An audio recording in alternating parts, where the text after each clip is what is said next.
반갑습니다, 여러분. 게시탐정입니다. 아시는 것처럼 지금 이스라엘 상황이 무척 격해지고 있잖아요. 레바논의 그 헤즈볼라, 그리고 이제 이란은 금방이라도 팔레스타인을 도와서 개입할 태세고, 무고한 민간인은 없고 하마스를 추종하는 가자지구 민간인들도 대가를 치러야 된다는 이 이스라엘 측의 성명에 대해 이런 식의 집단 처벌은 국제법상 불법이며 전쟁 범죄 행위라는 비판들도 나오고 있어요. 유럽과 미국 내 무슬림들은 대대적으로 팔레스타인 지지 시위를 벌이는 중입니다. 게다가 이스라엘 내에서도 나름 정통파 유대교인이라고 하는 자들, 그리고 또 랍비들 일부가 또 시오니스트들과 유대인은 구분돼야 된다, 팔레스타인과 공존해야 한다 라고 팔레스타인을 지지 옹호하는 주장을 펴는 판입니다. 그야말로 천하만국이 이스라엘을 향해 손가락질하고 여론으로만 보면 벼랑 끝까지 밀리고 있는 지경인데, 이런 상황에 대한 해결책이니 어쩌니 하는 것 중에 하나가 1993년 미국 대통령 클린턴의 중재로 이스라엘 수상 이차크 라빈과 팔레스타인 해방기구 의장 야세르 아라파트가 손을 맞잡았던 오슬로 평화협정입니다. 보세요. 되게 유명한 사진이잖아요. 분위기는 좋았는데 진짜 전쟁은 이 협정 이후부터였습니다. 협정 내용은 이스라엘은 가자지구와 웨스트뱅크에서 철수하고 팔레스타인의 영토를 인정하여 자치권을 부여하고, 팔레스타인은 이스라엘에 대한 무력 도발을 포기한다는 거죠. 말은 참 좋은데 이스라엘 측에서는 원래 이걸 격렬하게 반대했던 것을 미국의 압력으로 억지 조약을 맺은 겁니다. 팔레스타인 측에서도 이것을 이스라엘에 대한 항복이라 여기는 이들이 많아서 아라파트 측에 반대하는 자들이 탈퇴해서 새로 차린 자치기구가 바로 그 하마스입니다. 왜냐하면 팔레스타인 입장에서는 완전한 독립국이 아닌 이스라엘의 갑질을 당하는 자치국 정도로 좀 어중간한 위치가 된 거고, 이스라엘 입장에서는 유대인의 영토로 온전히 소유해야 될 땅을 어쨌든 팔레스타인에게 떼줘버린 결과이기 때문입니다. 결국 이후에도 분쟁은 계속되고 2015년에 팔레스타인에서는 공식적으로 오슬로 협정의 미준수 지키지 않겠다라는 걸 선언했어요. 이스라엘 측에서는 전면 점령 대신 정착촌을 건설하며 잠식해 들어가는 식으로 그렇게 웨스트뱅크를 먹어 들어갔습니다. 살벌해지는 이스라엘 팔레스타인 간의 상황과 또 중동 안정을 위해 국제사회에서는 오슬로 협정을 준수하고 팔레스타인 영토, 즉 가자지구와 웨스트뱅크를 팔레스타인 국가로 인정해주자는 두 국가 해법을 밀었어요. 이스라엘 내에서도 오랜 전쟁과 테러에 지친 이들이 그렇게라도 평화를 되찾기 원했으니 그 대표적인 인물이 지난 이스라엘 총선에서 네타냐후를 거의 무너뜨릴 뻔했던 전 국방장관 베니 간츠입니다. 본 게시탐정이 3년 전 이스라엘 총선 관련 방송을 만들 때 베니 간츠를 네타냐후보다 더 높이 평가했는데 그 개인에 대한 평가는 지금도 변함이 없습니다. 그런데 그가 견지했던 두 국가 해법에 대해서는 상당히 많은 심경의 변화가 있었어요. 3년 전에 본 게시탐정이 처음 생각했던 건 이랬습니다. 팔레스타인이 그 땅을 알박게 한 지가 70년이 훨씬 넘었다. 전쟁 외에 되찾을 길이 없는 상황에서 이스라엘과 국민들의 또 희생이 커질 우려가 있다. 전쟁의 참상과 피해와 희생은 명분만으로 모든 것이 정당화되지 않기에 국가 안보와 국민 안전을 지키는 전제하에 불필요한 전쟁과 피해는 최소화하는 것이 옳다.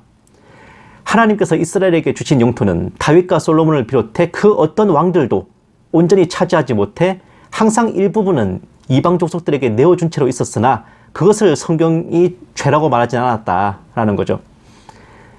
두 국가 해법을 지지하는 베니 간츠를 많은 우파 성도들이 이스라엘의 문재인이니 좌빨이니 배도자니 하며 욕할 때 본 게시탐정은 이런 이유로 베니 간츠의 실용주의를 높이 평가했었는데, 이제 와서 말 바꾸게 하는 것 같아 정말 송구스럽지만 두 국가 해법이 결코 이스라엘에게 좋은 결말이 될 수 없는 이유를 이제 설명해 드려야 될 것 같습니다.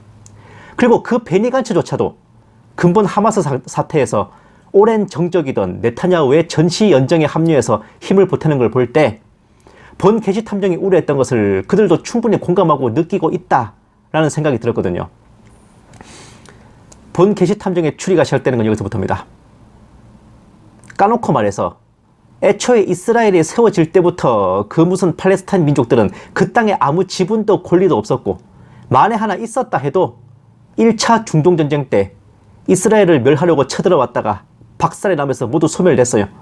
가자지구고 웨스트뱅크고 온전히 이스라엘의 영토가 된 상황입니다. 단지 그 땅에 팔레스타인 민족들이 알받고 살고 있다는 이유만으로 땅을 생짜로 떼주고 독립국가로 주권을 인정한다는 게 어느 나라 호구입니까? 100번 1000번을 접어도 팔레스타인 국가라는 것은 대등한 주권 국가가 아닌 이스라엘의 부용국, 위성국, 보호국, 괴뢰국, 4개 뜻이 다 비슷한 거예요. 요 이상은 꿈도 꾸지 말아야 됩니다. 아예 이스라엘을 본토 이스라엘 공화국과 위성국인 팔레스타인 자치공화국을 구성국으로 하는 이스라엘 합중국 내지 이스라엘 연방공화국으로 개헌을 하든지 해야 됩니다. 이런 식으로 이스라엘과 팔레스타인이 연방제 통일을 하는 방안도 있어요. 혹은 중국의 량산 이족 자치구나 연변 조선족 자치구처럼 이스라엘 국민이 돼 팔레스타인 지역민이라는 그 정도 정체성을 갖는 선에서 정리할 수도 있습니다. 게다가 이 모든 것은 어디까지나 팔레스타인이 이스라엘의 주권과 종주권을 인정하고 침해할 의사가 없이 법과 질서에 순응하겠다는 그 전제 하에서예요. 그렇지 않고 뻔히 이스라엘 영토 내 일종의 국가 안의 국가 같은 체제나 혹은 땅 자체를 떼주고 두 국가를 만든다는 것은 결국은 엄청난 화근을 자국 영내에 방치하는 겁니다. 애초에 그자들은 유대인들이 일궈놓은 땅에 알박을 왔다가 이스라엘을 멸하려는 아랍 열국들의 선봉에 서서 밀려들어왔고 그 전쟁에서 이스라엘이 이기고 아랍연합이 깨지는 바람에 어정쩡하게 눌러앉은 패거리들인데 이런 세력들을 제때 토벌하지 않고 방치하거나 혹은 평화니 공존이니 운운했다가 개발살난 나라들이 한둘입니까? 보세요. 장개석의 중화민국 국민정부는 모택동의 공산당 해방구를 제대로 토벌하지 않고 국공합작이니 뭐니 하며 어정쩡하게 방치했다가 어떻게 됐습니까? 결국 1949년에 나라를 뺏겼고 중국이 공산화됐죠. 또 보세요. 남베트남 정부도 월남전 때 그 남베트남 정부도 월남 내의 베트콩 세력 소위 남베트남 임시혁명정부의 영역을 인정한 채로 파리 강화협정을 맺었다가 불과 2년 후인 1975년에 공산화되고 말았습니다. 또 보세요. 해방구가 무엇이냐. 한 국가 안에서 저항 세력이 중앙 권력의 지배로부터 벗어나 저항의 근거지를 확보하고 있는 구역. 그러니까 그 나라 땅인데 그 나라 법이 안 통하는 그런 지역입니다. 게다가 반국가 세력들의 근거지. 변구라는 말은 이제 변방구역이라는 뜻인데 중국 변경에 있는 공산당의 자치군정기구 소비에트구로 부르던 것을 1937년 제2차 국공합작 때부터 바꿔 부르기 시작한 행정상의 명칭. 자, 제가 왜 이걸 가져왔냐면은 말이 자치정부지 웨스트뱅크나 가자지구는 이스라엘 내 팔레스타인 해방구입니다. 근데 정상적인 국가라면 이런 해방구들을 조금 무리해서라도 토벌하고 정부 통치 영역으로 확보해야지 이걸 방치하거나 인정해서는 안 되는 거예요. 장개석이 모택동과 국공합작을 하고 그 공산당 해방구들을 국민정부의 변구로 인정해줬다가 어떻게 됐습니까? 나라 뺏겼잖아 결국은. 예? 힘이 있을 때 최대한 내쫓고 갈아버려야 뒤탈이 없단 말입니다. 중국 공산당도 베트콩도 그랬듯이 팔레스타인 세력들도 이스라엘이 약해지는 순간 곧바로 내부에서 칼을 들이댈 자들 아닙니까? 애초에 그 기원부터가 신생 이스라엘을 멸하려고 덤벼들었던 자들인데 왜 그런 화근을 굳이 떠안아야 된다는 겁니까? 그렇잖아도 좁은 국토라서 중동 어디에서 대포나 로켓을 쏴도 곧바로 수도 한복판에 떨어지는 나라야. 조금만 뒤로 물러섰다가는 전 국민이 지중해 앞바다에 뛰어들어야 되는 나라가 이스라엘이에요. 오랫동안 박해받고 수백만 명씩 학살을 당해온 민족이 유대인입니다. 팔레스타인인들은 멋대로 스며들어서는 땅을 내주지 않는다고 테러와 학살을 일삼았고 숫제 중동 전쟁에서 패전한 아랍 국가들은 화풀이로 자국 내 유대인 공동체에 씨를 말려버렸는데 이런 자들 사이에서 생존하려면 이스라엘이 독해지지 않고 백입니까? 중동 전쟁 후에 유대인들 대상으로 그런 짓들이 저질러질 때는 집단 처벌이 아니었고 범죄 행위가 아니었단 말입니까? 그때는 유엔 뭐였어요? 지금 이스라엘을 비판하는 입 바른 스피커들은 그때는 뭐하고 있었습니까? 자국의 주권과 안보를 침해하고 국가와 국민을 말살하려는 의도가 충분하고 이미 시도했다가 실패한 그런 전적도 있는 자들과 대체 무슨 평화와 공존을 논합니까? 오슬로 협정요? 그 논리면은 북한과 우리가 7.4 남북 공동성명을 냈으니 북한이 적화통일 야욕을 버리고 평화와 공존을 원한다고 그렇게 믿어줘야 되겠습니까? 지랄 믿을 걸 믿어야지. 그리고 지금 팔레스타인과의 평화의 공존이 운운하는 그 무슨 정통파 유대교인의 랍비들 정신 차려야 돼요. 가스실로 끌려가고 화장터에서 한 줌 재로 사라지는 게 그게 100년 전입니까? 천년 전입니까? 총 인구보다 더 많은 침략군들 앞에서 죽어라 싸우며 나라를 지켰던 게 100년 전이야. 어? 천년 전이야. 대체 그 땅에 뭐 얼마나 오랫동안 평화가 깃들었다고 벌써부터 배돼지에 기름이 꼈단 말입니까? 그렇게나 토라를 신봉하고 모세오경 줄줄 깬다는 분들이 하나님께서 가나안 족속들과 섞이지 말고 서로 통혼하지 말라고 명하신 거는 못 본 겁니까? 안 본 겁니까?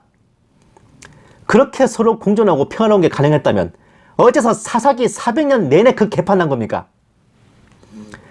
얻어터질 때는 하나님께 매달리고 압제를 이기고 평화가 깃들면 배돼지 불러서 공존하다가 또다시 얻어터지던 거, 그거 정말 구약성경에서 못 보신 겁니까? 나도 본 걸 당신의 유대인들이 못 봤다고? 다윗과 솔로몬을 위시해서 유다와 이스라엘의 왕들이 블레셋을 방치하고 공존한 게 아닙니다.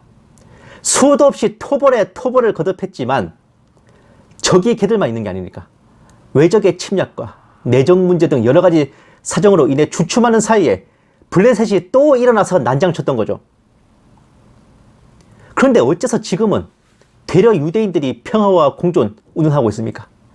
힘 닿는 데까지는 밀어버리고 그 뒷일은 하나님께 맡게 되는 게 택함받은 선민의 도리 아닙니까? 뭐 그러다가 아랍 열국들이 우르르 몰려들어 쳐들어오면 어떻게 하냐고요? 네? 뭐 그거 걱정하시는 거야? 하나님의 규례와 계명을 준행하면 너희 다섯이 백을 쫓고 백이 만을 쫓을 것이라는 그 레위기 약속 까먹었습니까? 본 계시 탐정이 유대인이 아닌데도 이 말씀을 의지해서 우리나라를 위해 기도하는 판에 어째서 이 언약의 1차 당사자인 당신네 유대인들이 이것을 믿지 않는 겁니까? 백날 천날 토란이 율법인 해봤자 믿음 따로 실천 따로고 경건의 모양만 있고 능력은 없던 초림 시절 바리새인 근성을 여태까지 못 버렸습니까? 아니면 교리고 율법이고 다 족가라, 실용적인 게 먼저다, 이딴 생각하던 그 사두개인 근성을 못 버린 겁니까? 구약 시로부터 지금까지 이스라엘 역사 대대로 쪽수가 많고 무기가 좋아서 나라 지켰습니까? 택함받은 선민이라 하나님이 지켜주신 거 아니었냐고요. 지금껏 이스라엘이 생존했던 그 힘의 근원을 잊어버리고 인간적인 눈으로 그따위 통밥을 굴린다면 아마 그리 멀지 않은 앞날에 성경책에서만 보던 사사기의 재현을 라이브로 즐기게 되실지도 모르겠네요. 다만 그때는 하나님이 보내주실 사사가 있을지 의문이거니와 사사인 줄 알고 기대했던 그가 적그리스도가 아니기만을 간구하셔야 될 겁니다. 제가 다음 시간에는 이제 시야를 팔레스타인에서 아랍국으로 넓혀가지고 왜 이 아랍 국가들이 팔레스타인 이 인간들을 안 데려가는가, 왜 그대로 놔두고 있는가, 혹은 중동 전쟁을 치르면서 그 이스라엘의 땅과 주변 아랍국들과의 이해관계는 어떻게 됐었나, 여기에 대해서 좀 부가적인 설명을 약간 번외편 형식으로 드릴게요. 다음 시간도 기대해 주십시오. 감사합니다. 계시탐정이었습니다.